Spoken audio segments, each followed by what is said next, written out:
샬롬. 함께 야고보서 1장 2절에서 8절 말씀으로 코로나 바이러스와 예수 그리스도라는 주제로 말씀을 나누도록 하겠습니다. 제가 개역개정 성경으로 읽어드리도록 하겠습니다. 내 형제들아, 너희가 여러 가지 시험을 당하거든 온전히 기쁘게 여기라. 이는 너희 믿음의 시련이 인내를 만들어낸 줄 너희가 알미라. 인내를 온전히 이루라. 이는 너희로 온전하고 구비하여 조금도 부족함이 없게 하려 함이라. 너희 중에 누구든지 지혜가 부족하거든 모든 사람에게 후히 주시고 꾸짖지 아니하시는 하나님께 구하라. 그리하면 주시리라. 오직 믿음으로 구하고 조금도 의심하지 말라. 의심하는 자는 마치 바람에 빌려 요동하는 바다 물결 같으니 이런 사람은 무엇이든지 주께 얻기를 생각하지 말라. 두 마음을 품어 모든 일에 정함이 없는 자로다. 아멘. 잠시 기도하고 말씀 나누도록 하겠습니다. 살아계신 하나님 아버지, 오늘 주님 아버지 앞에 두렵고 마음으로 떨리는 마음으로 섭니다. 하나님의 말씀이 전하 듣는 모든 이에게 하나님 동일한 은혜로 임하여 주시길 기도합니다. 오직 이 시대에 예수님의 희망과 소망 되심을 우리가 붙들고 나아가는 승리하는 그리스도인들로 저희를 인도하여 주시옵소서. 감사드리며 살아계신 예수 그리스도 이름으로 간절히 기도 올리옵나이다. 아멘. 야고보서의 저자는 그가 누구인지 의견이 분분하지만 대체적으로 예수님의 친동생이자 예루살렘 교회의 리더였던 야고보를 저자로 보고 있습니다. 당시 야고보가 본 서신서를 예루살렘에서 그가 교회에서 목회할 때에 형제자매들에게 그 교회를 섬김이로써 담임 목회자로서 마치 호소하는 심정으로 작성을 하게 된 것입니다. 당시 예루살렘 교회는 로마의 압제 가운데에서 뿔뿔이 흩어져야만 했습니다. 교회의 모습은 가난한 자, 갑자기 졸부가 된 부자가 된 자, 그리고 너무나 종교적인 모습을 가진 사람들이 있었습니다. 야고보는 아버지 된 심정으로 오늘 믿음과 지혜를 하나님께 구할 것을 고면하고 있습니다. 1장 2절입니다. 내 형제들아, 너희가 여러 가지 시험을 당하거든 온전히 기쁘게 여기라. 이 시험은 헬라어 명사로 페이라스모스라는 명사로 쓰였습니다. 이 명사는 증거 제시라는 뜻입니다. 이 페이라스모스의 이 동사의 원형은 바로 페이라스라는 동사인데요. 이 동사의 뜻은 바로 시험하다, 인내하다, 증명하다의 뜻이 있습니다. 이 시험을 통해서 나의 믿음을 증명해내는 것입니다. 여러분, 시험은 어렵게 느껴집니다. 하지만 믿음의 생활에서 성도는 시험을 통해서 우리의 믿음을 더욱더 견고하고 또 성숙해질 수 있도록 하나님 아버지께서 기회를 주시는 것이라는 것을 우리가 기억해야 될 것입니다.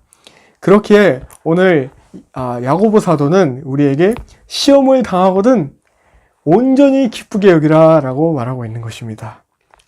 사람이 시험을 당하는데 그 가운데 본질이 무엇인지 깊게 깨닫게 되고 비본질은 과감히 내려놓게 되는 것입니다.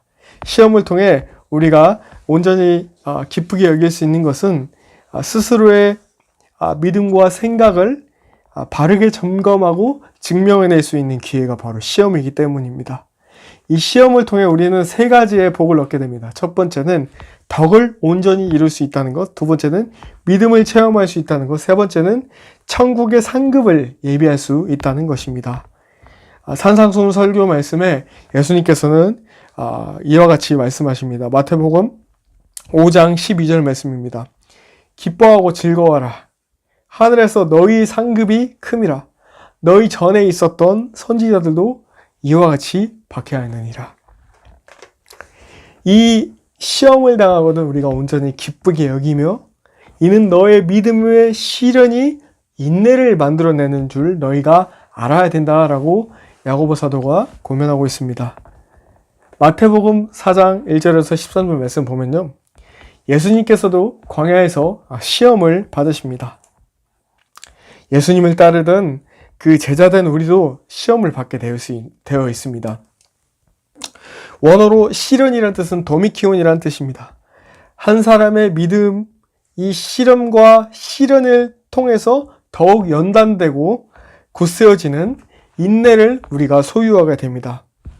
우리의 믿음이 주님 앞에서 참된 것으로 만들어지기 위해서 주님은 우리에게 많은 그 시련과 어려움을 허락하십니다.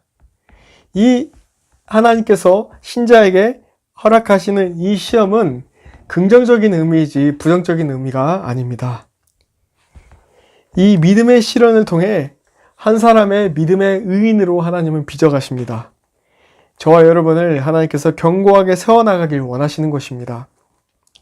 이 의인 한 사람으로 빚어가기 위해서 하나님께서 얼마나 많은 열심을 내시는지 하나님의 은혜를 생각하면 정말 감사와 감격이 넘쳐나는 것 같습니다. 야고보서 5장 16절 이하로 그러므로 너희 죄를 서로 고백하여 병이 낫기를 위하여 서로 기도하라. 의인의 간구는 역사하는 힘이 큼이라 라고 말씀하고 있습니다. 이는 시편 55편 22절로 내 짐을 여호와께 맡기라. 그가 너를 붙드시고 의인의 요동함을 영원히 허락하지 아니하시리로다. 이렇게 하나님께서 자녀된 우리에게 약속된 말씀으로 우리를 붙들어가고 계신 것입니다. 오늘 이 본문에서 말하고자 하는 이 인내는 고난에 굴하지 않은 역동적인 견고함을 의미합니다. 이 단순히 참을성이 많은 것을 의미하지는 않습니다. 이 인내를 통해 성도된 우리는 참 신앙을 꽃피우게 됩니다. 신앙생활을 하면서 감정이나 지성에만 머물지 않고 의지로까지 그게 확산이 되는 것입니다.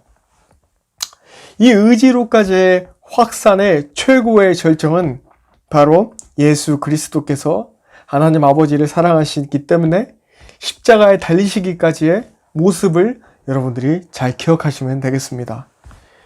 오늘 본문 말씀의 2절에서 4절까지는 믿음에 대해서 이야기하고 있었다면 5절에서 8절까지는 지혜를 구하되 8절 말씀에는 두 마음을 품어서는 안 된다. 너희가 무엇을 하나님께 구할 때 믿음으로 구해야 되지 두 마음을 하나님 주실까 안 주실까 이런 마음으로 구해서는 안 된다라는 것을 이야기하고 있습니다. 5절 말씀에 너희 중에 누구든지 지혜가 부족하거든 모든 사람에게 후히 주시고 꾸짖지 아니하는 하나님께 구하라 그리하면 주시리라. 여기서 지혜는요, 하나님을 아는 지식과 사람이 하나님께서 인도해 내시고 또 제시하시며 항상 선한 길로 인도하시는 그 내미시는 손길과 값없이 주시는 은혜에 반응할 때 그것이 만나질 때 사람에게 생겨지는 어떤 지혜입니다. 이 지혜는 하나님의 은혜로만 깨달아지고 알아지고 또 은혜를 통해서만이 믿어지며 그 믿음을 하나님께서 허락해 주시는 그 주님의 은혜가 우리에게 삶 가운데 우리의 각자의 삶을 인도하시고 또한 우리는 말씀에 입각하여 그것을 비춰보고 또 따를 때 사람에게 정말 그 참된 지혜가 생겨나는 것입니다. 야곱은 하나님께 지혜를 구하라고 하였습니다. 하나님께서 주시는 지혜는 주 예수 그리스도를 구원자로 믿고 따르는 제자된 우리의 삶에 악을 피하고 의의 생활을 하는 하나님의 지혜를 의미합니다. 이것은 절대 인간적인 것이 아니고 하나님의 은사로 비롯된 것입니다. 그런데 이 믿음을 구하고 지혜를 구할 때 사람의 마음에 의심이 들어올 때가 있습니다. 우리는 언제 의심을 하고 또 어떻게 의심을 하게 될까요? 여기까지 인도하신 분이 하나님이십니다 라는 입술의 고백을 잃어버린 채 하나님을 신뢰하지 못하고 점점 세상을 바라보고 나아갈 때 의인의 견고한 터가 무너지게 됩니다. 하나님을 선하심을 의심하는 사람은 하나님을 욕하게 하는 것입니다. 그렇기 때문에 그런 사람은 하나님께 무언가를 얻기를 생각하지 않아야 된다고 오늘 본문 말씀에서 이야기하고 있습니다. 이런 자들은 모든 일에 정함이 없는 자라고 말하고 있습니다. 하나님과 세상 사이에서 두 마음을 품은 자에서 돌이키셔서 하나님께 소망을 둔 자로 여러분들의 믿음이 성장되기를 주님의 이름으로 축복합니다. 계속해서 이어서 말씀을 나누겠습니다. 두 마음을 품어 모든 일에 정함이 없는 자. 하나님께서는 한 마음을 품고 나아가는 사람의 결단과 하나님을 향한 모든 순종과 하나님께 전적으로 맡겨드리는 그 우리의 생각과 의지와 감정 모든 것을 기뻐하십니다. 세상에는 너무나 많은 세상만의 방식이 있습니다. 하지만 성경에서 말하는 하나님의 방식은 두 마음을 품지 않고 내가 주의 길로 가겠습니다. 내가 예수 그리스도께 표대를 향해서 주님께 나아가겠습니다 하는 자들에게 하나님은 은혜로 말씀으로 우리가 마땅히 가야 될 길을 알려주시는 분이 우리 주님이십니다. 하지만 오늘 이 성경 말씀의 시험과 욕심은 다른 뜻임을 말씀에서 나타내고 있습니다. 하나님은 우리의 믿음을 견고하게 하기 위해서 시험을 주시지만 인간에게 그 욕심이 잉태한 즉 죄를 낳고 장성한 사망을 낳느니라고 1장 15절 말씀에 증거하고 있습니다.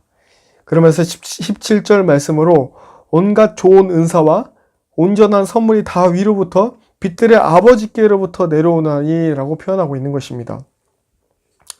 하나님을 의지하는 자들은 반드시 하나님께서 마음에 맞는 부합되는 합한 선한 길을 인도하시고 이끄십니다. 오늘 설교 주제가 코로나 바이러스와 예수 그리스도라고 정해보았는데요. 코로나 팬데믹이 시작된 지 벌써 1년하고도 3, 4개월이 지나가고 있습니다. 우리는 이 시즌 가운데 나의 믿음이 정말 참된 믿음이고 내가 주님 앞에서 어디에 있는가를 질문하여 거슬러 올라가 하나님 아버지와의 관계를 좀 스스로 체크해보고 또 이 시즌에 하나님께서 무엇을 말씀하고 계실까 기도하여 말씀으로 답을 찾고 인내하며 하나님께서 주신 시간들을 하루하루 낭비 없이 살아가야 될 것입니다. 코로나 바이러스가 시작되고 우리 인류의 사회는 비단 대한민국뿐만 아니라 전 세계적으로 실로 엄청나고 놀라운 변화의 체제로 탈바꿈하고 있습니다. 이제는 전 세계 어딜 가도 마스크를 착용하지 않으면 안 되는 시대가 되었고 실내를 들어가거나 할 때 QR코드나 개인 신상 명세서를 공유해야 합니다. 이제는 디지털이라는 가상 공간에서 교류가 더욱더 활발하게 이루어지고 있는 시대에 살고 있는 것입니다. 2020년도 4월 21일 조선일보에 거대 정부의 진격, 악수의 종말, 또 코로나 이후에 달라질 10가지라는 주제가 기사가 났습니다. 24명의 글로벌 전문가들이 내다본 미래의 모습입니다. 그중 기사를 그대로 발췌하여 읽어드리도록 하겠습니다. 전문가들의 예측 속에 가장 많이 등장하는 변화는 거대 정부의 진격이었다. 코로나 방어로 각국 정부의 존재감이 부각된 가운데 큰 정부가 보편화하고 권위주의 성향이 강한 강력한 지도자, 이 세계에서 속출하려는 예상이 많았다. 베셀라 체르네바 유럽 외교협회 부회장은 거대한 위기는 거대한 권력을 만들어낸다며 강한 신념으로 무장한 막강한 지도자가 늘어날 가능성이 크다고 말했습니다. 미칼리스 니키포로스 레비 연구소 연구원은 위기 대응 능력을 앞세운 권위주의, 나아가 전체주의 국가가 출몰할 전망이라고 말했습니다. 이어서 이 특집 기사에는 코로나 이후에 달라질 10가지 특징을 다음과 같이 정리하고 있습니다. 1. 탈세계화. 사람 자본 더 이상 국경 넘지 않아. 각자 도생의 시대가 열린다. 2. 거대 정부. 전시 수준으로 코로나를 통제하고 또 헌법 권한 넘어서는 정부가 나온다. 세 번째, 세계의 일본화. 미유럽 경제 잠재력과 물가가 동시에 하락하고 또 일본식 장기 불황이 닥친다. 네 번째, 유로존의 위기. 남유럽 큰 타격 받으면서 불안이 확산되고 또 유로존에 다시 결별이 공포된다. 다섯 번째, 중국의 위상. 미국의 정치적으로도 우위를 점할 것 혹은 세계적 불신이 더 커질 것을 내다보았고, 여섯 번째, 포퓰리즘. 기본소득은 시작, 더 센 포퓰리즘으로 경제 약자 유혹할 것. 일곱 번째, 탈오피스. 의도치 않은 재택근무 실험, 여성들 경제활동 기회 늘어날 것. 또 8번째, 악수의 종말. 사회적 표준된 거리두기. 인류의 대면 관행 뒤바꿀 가능성. 9번째, 코로나 세대. 금융위기 때 밀레니얼 세대처럼 지금 20대 장기 실업난 우려. 10번째, 환경 존중. 항공편 멈추자 온실가스 배출량 급감, 온난화 논쟁 새 국면. 이 10가지의 깊은 해석적 의미는 해당 기사를 찾아보시기를 부탁을 드립니다. 이 기사를 보면서 너무도 정확하면서도 마음 한켠으로는 이 코로나 이전의 시대가 그리웠구나, 참 좋은 시대였구나 라는 것이 느껴지기도 했습니다. 세계 선교에 큰 기여를 하고 계신 미국 보스턴의 일라지아 김종필 선교사님께서는 세계 각국의 선교사님들이 모인 세계 선교사 컨퍼런스 2020년 세계 선교사 컨퍼런스에 코로나19를 대하는 그리스도인들의 성경적 관점이라는 이 연구조사를 발표하셨습니다. 여기에 제가 몇 가지를 나눌 텐데요. 2000년의 교회 역사 가운데 크게 3차 대유행이 있었다는 것과, 그리고 이 어려움 가운데 기독교 교회의 놀라운 비약적인 도전에 대해서 좀 나누도록 하겠습니다. 첫 번째, 1차 대유행은 542년에서 546년 동안에 그 100만 명이 죽은 사건이 있었고요. 2차 대유행은 유럽의 흑사병, 1347년에서 1352년 5년 동안 유럽 인구의 3분의 1이 죽는 사건이 있었고, 또 세 번째 3차 대유행, 1894년부터 제2차 세계대전까지 이 기간 동안 5천만 명이 죽은 사건이 있었고, 또 1918년 스페인 독감으로 5천만 명이 죽은 사건이 있었습니다. 반면에 지금까지의 이야기들만 보면 조금 무겁습니다. 하지만 반면에 김종필 선교사님께서는 이 놀라운 보석 같은 가르침을 좀 나누셨습니다. 제가 읽어드리도록 하겠습니다.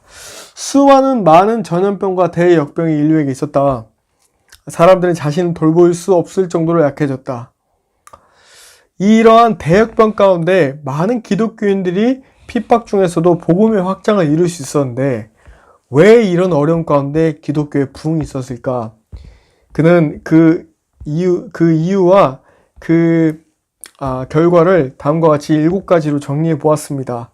첫 번째, 기독교인들만이 할 수 있는 구제와 보살핌을 통한 영혼 구원이 있었고, 두 번째, 약한 자와 아픈 자를 위한 기도와 간구가 있었고, 세 번째, 천국의 소망을 함께 당하는 고통 속에서도 이길 수 있는 힘이 있었고, 네 번째, 도리어 대역병 가운데 일어났던 대부흥과 교회의 성장의 역사들. 다섯 번째, 금식과 회개를 통한 변혁과 갱신의 역사들. 여섯 번째, 각 개인의 성결의 증가로 인한 삶의 변화들. 일곱 번째, 오락과 유흥을 끊고 가정과 예배 중심의 삶으로의 변화. 아멘. 저는 이 대목에서 우리가 깨닫고 기억해야 될 것은, 우리가 바뀌어버린 일상 가운데서도 우리가 이 삶의 현상들을 집중하며 나아갈 때 우리는 소망을 잃을 수 있지만, 항상 하나님께서는 어둠 가운데 한 줄기 빛으로 하나님의 일들을 꼭 해나가신다는 것. 우리가 이 7가지의 요소들을 기억하면서 믿음의 주요 승리이신 하나님을 바라보면서 나아갈 때 우리에게 승리가 주어질 것이라고 저는 믿어 굳게 다짐합니다. 하나님께서 지금 지난 수세기 기독교 역사를 볼 때 우리가 위기에 직면할 때마다 한 줄기 빛을 비출 수 있었던 것은 하나님의 성령에 감동한 사람, 하나님의 기도의 사람, 하나님의 능력을 바라보고 하나님의 은혜만 의지하며 나아가는 하나님의 사람 한 사람 한 사람을 통하여서 그 사람들이 하나님께 헌신하고 결단할 때 하나님은 어둠 가운데 빛을, 또 어려움 가운데 대역병 가운데 대부흥의 역사를 우리에게 주셨다는 사건의 사실들을 우리가 잊어서는 안 될 것입니다. 아멘. 역대하 7장 13절에서 14절 말씀 보면 다음과 같습니다. 혹 내가 하늘을 닫고 비를 내리지 아니하거나, 혹 메뚜기들에게 토산을 먹게 하거나, 혹 전염병이 내 백성 가운데 유행하게 될 때 내 이름으로 일컫는 내 백성이 그들의 악한 길에서 떠나 스스로 낮추고 기도하여 내 얼굴을 찾으면 내가 하늘에서 듣고 그들의 죄를 사하고 그들의 땅을 고치지라. 아멘. 13절 말씀에 전염병이 다른 성경에서는 역병으로 표기가 되어 있습니다. 지난 수세기 동안 여러 전염병이 있어 왔습니다. 하지만 2021년도를 살아가는 이 코로나 시대를 통해 지난 수세기의 역병과 지금 코로나와 다른 점은 바로 두려움입니다. 사람들은 더욱 큰 두려움 속에서 살아가고 있습니다. 그리고 지난 수세기 가운데 이 역병과 코로나의 차이는 또 하나의 차이는 이 코로나는 사람이 만든 인위적으로 만든 것이라는 것입니다. 성경에서 하나님은 자신의 백성들을 반드시 선한 길로 인도하시고 보호하시는 분이심을 약속하고 있습니다. 모세가 이스라엘 백성들을 출애굽할 때 하나님은 그 과정 가운데 많은 기적과 이적을 보여주셨고 또 그들을 안전하게 지킬 수 있는 고센 땅에 머물도록 하셨습니다. 그리고 어린 양의 피를 의지한 그 이스라엘 백성들을 지키시고 죽음 가운데 건지셨습니다. 우리가 하나님의 일하시고 역사하시는 방법을 우리가 바라볼 때 하나님은 이전이나 지금이나 지금도 구원하시기로 예정하신 그 사람들, 소수의 남은 자들, 바알에 무릎 꿇지 않기로 결정한 자들, 또 이 모든 사람의 시스템과 구조를 의지하지 않는 자들, 이런 자들 통해서 하나님이 일하십니다. 코로나 바이러스의 세상 속에 보이지 않는 불안감과 공포 그리고 압제 속에서 그리스도인들의 승리의 비결은 성령님 안에서 끊임없이 기도하며 나아가 십자가에 달리시고 부활하시고 곧 다시 오실 예수 그리스도를 향한 믿음을 굳건하게 하는 것입니다. 오늘 이 마지막 시대에 믿음을 굳건하게 하기 위해서 저는 다음과 같은 세 가지 방법을 제시하고자 합니다. 첫 번째, 예수 그리스도를 향한 믿음을 굳건하게 하라. 하박국 2장 4절 말씀에 의인은 그의 믿음으로 말미암아 살리라 라고 하고 있습니다. 기독교의 변증학자인 C.S. 루이스는 그에 져서 헤아려 본 슬픔에 다음과 같이 믿음에 대해서 이야기를 하고 있습니다. 어떤 것의 진위가 당신이 죽고 사는 문제가 되기 직전에는 당신이 그것을 얼마나 진심으로 믿고 있었던지 절대 알 수 없다. 단지 상자를 묶는 용도로 로프를 사용하고 있는 동안에야 로프가 튼튼하고 정상적이라 믿는다 말하는 것은 쉬운 일이다.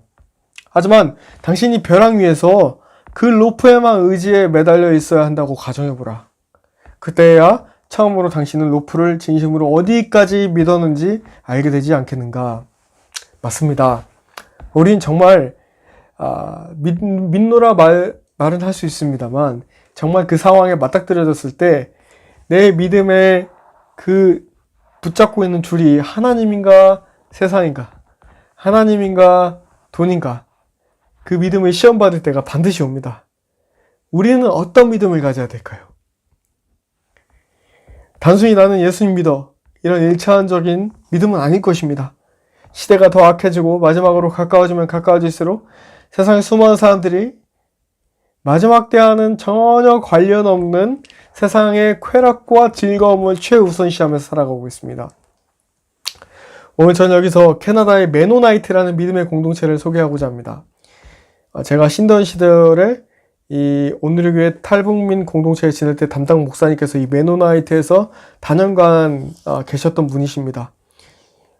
이 공동체의 특별함은 멤버들의 청년 결백, 검소한 생활이었습니다. 대학 교수, 의사, 판사, 변호사 이런 고위층의 직업이 있어도 절대로 사치하지 않고 가진 것에 감사하며 가진 자동차, 낡은 자동차를 수년간 고쳐서 타기도 하고 의복도 아껴서 계속해서 입는다든지 하는 결백함을 나타내는 공동체입니다.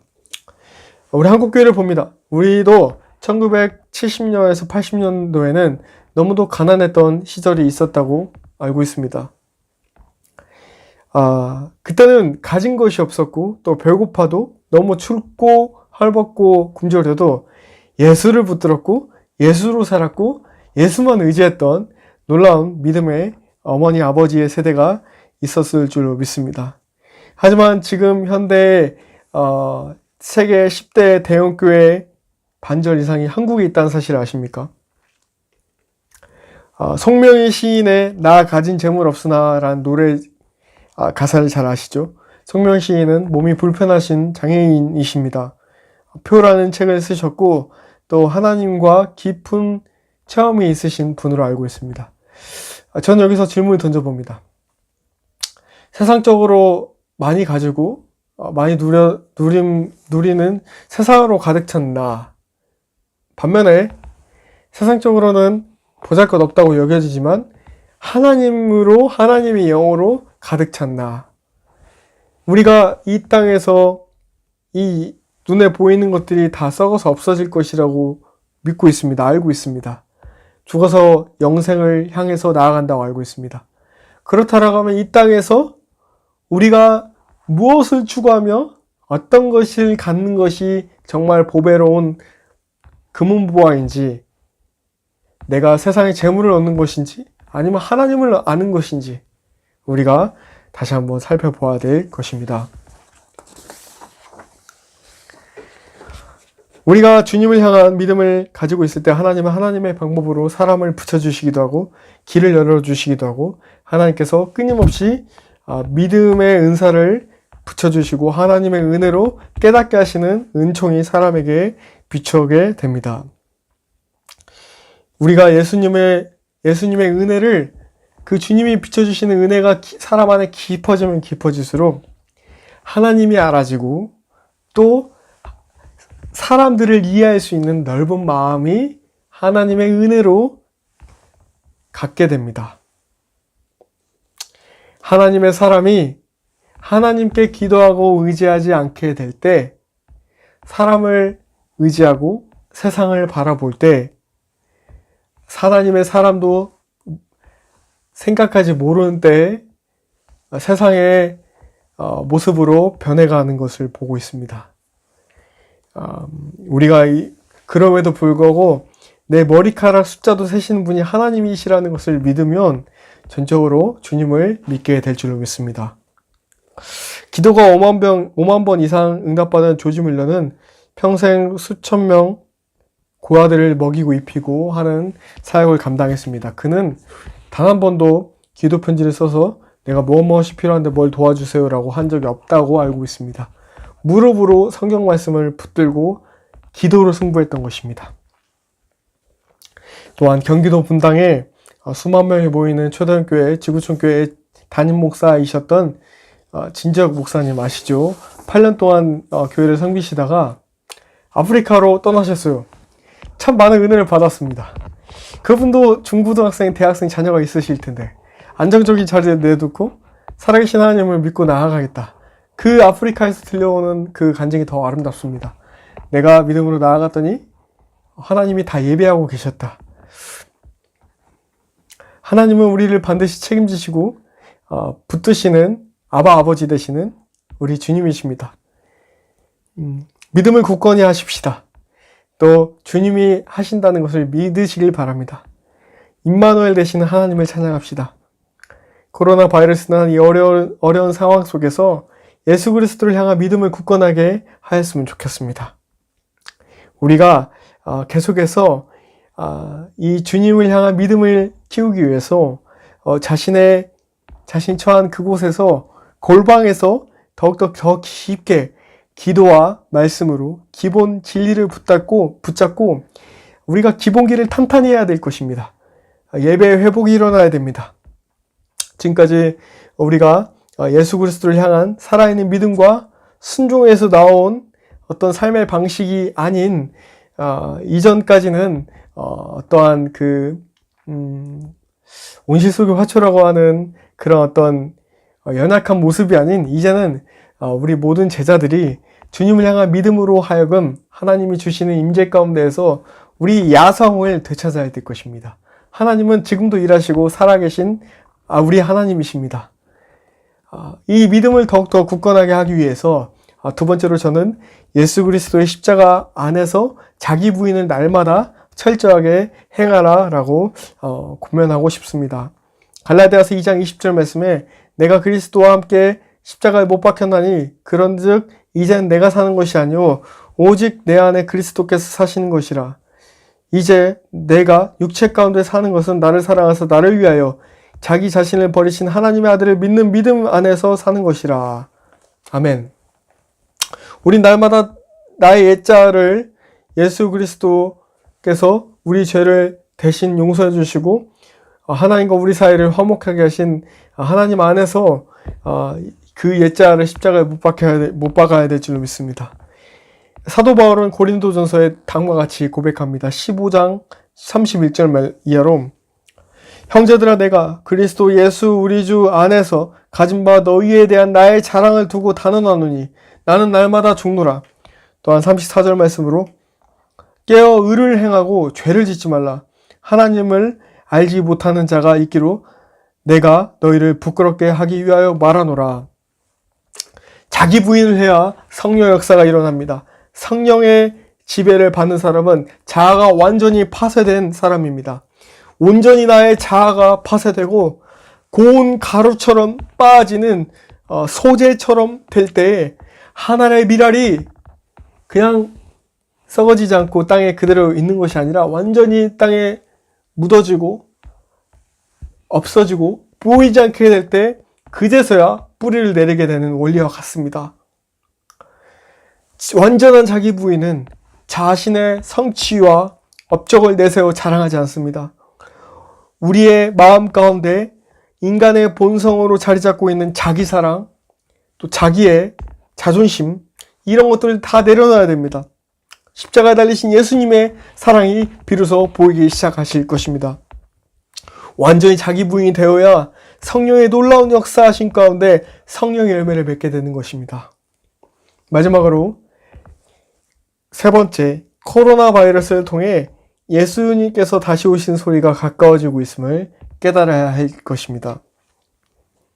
하나님께서 공중에 나는 새도 다 먹이시고 입히시고 우리의 머리카락까지 세신바 되셨고 모든 우주 만물을 주관하신 분이 하나님이시라면 코로나 바이러스도 인간이 죄악으로 만들었지만 이것도 하나님의 그 통치 아래에 있다는 사실을 믿으시길 바랍니다. 우리는 예수 그리스도의 그 십자가 보혈의 능력이 얼마나 강력한지를 우리는 알아야 될 것입니다. 하나님은 하나님의 은혜로 우리의 인생을 주관하고 계시고 그분의 은사와 부르심에는 후회하심이 없습니다. 모든 것을 합력하여서 그분이 이뤄가시고 우리를 믿음 가운데 거하게 하시고 믿음의 주요 온전케 하시는 하나님께서 모든 것을 합력하여서 아름다운 그분의 은혜로 놀라우시고 온전하신 그분의 은혜로 선을 이뤄가실 하나님 아버지 한 분만을 붙들고 나아가야 될 줄로 믿습니다. 앞으로 이 뉴스를 보면 앞으로 더 변종 바이러스가 혹은 코로나가 아닌 더 큰 코로나 바이러스가 올 수도 있다라고 많이들 예측들을 하고 계십니다. 모든 상황은 이미 우리가 이렇게 될 것이다 라고 예측하기 어려운 시대로 접어들고 있는 것 같습니다. 우리의 시선이 이 땅에서 우리의 생계와 생사에 집중되어 있는 동안 이 선도 악도 하나님께서 예정하신 그분의 시간표대로 흘러가고 있는 것입니다. 우리는 이 코로나 바이러스가 전 세계를 또 다른 전체주의 양상으로 이끌어갈 때 더더욱 이 세상에 소망을 두지 말고 어떻게 하면 하나님 나라와 킹덤이 오늘 자꾸 연약한 비천한 나 같은 사람을 통해서 이 시대에 동일하게 2000년에 지난 교회 역사 가운데 목숨을 내어주시기까지 교회인 우리를 사랑하신 예수 그리스도를 향한 믿음과 사랑을 지키며 나아가 더 차지도 미지근한 어떤 뜨겁지도 않은 미지근한 신앙이 아닌 주님을 향한 사랑이 더욱더 뜨거워지는 그럼 우리의 신앙이 더욱더 단단히 다져지는 그 믿음을 하나님 아버지께 구하고 나아가야 될 줄 믿습니다. 사랑하는 여러분, 말씀 마무리하겠습니다. 우리 소망이신 예수님을 붙들고 나아갑시다. 우리를 부르신 이가 미쁘시니 책임지실 하나님 아버지의 은혜를 고백하며 주님만 붙들고 나아갑시다. 하나님께서 항상 어떠한 상황 가운데서도 어둠 가운데 빛의 일들을 계획하고 계시고 또 하나님의 사람들 또한 준비하고 계십니다. 주님 오시는 소리를 전 세계 수많은 기도자들이 듣고 있습니다. 깨어서 기도합시다. 수세기에 걸쳐 하나님께서 쓰신 위대한 방법으로 쓰임받는 하나님의 사람들은 이 종말론적 신앙관을 가지고 있었습니다. 미국의 조나단 에드워드, 찰스 스펄전 이런 사람들이 다 정말 이 주님을 뜨겁게 사랑하고 이 종말론적 신앙을 가졌지만 현실에서는 현실에 깊이 뿌리박은 영성을 가지고 자신이 해야 될 역할들을 정말 충실하게 열심히 하면서 살았다는, 그러면서 자신에게 주어진 사명과 부르심을 완전하게 완수했다는 것을 우리는 잊지 않아야 될 것이라고 믿습니다.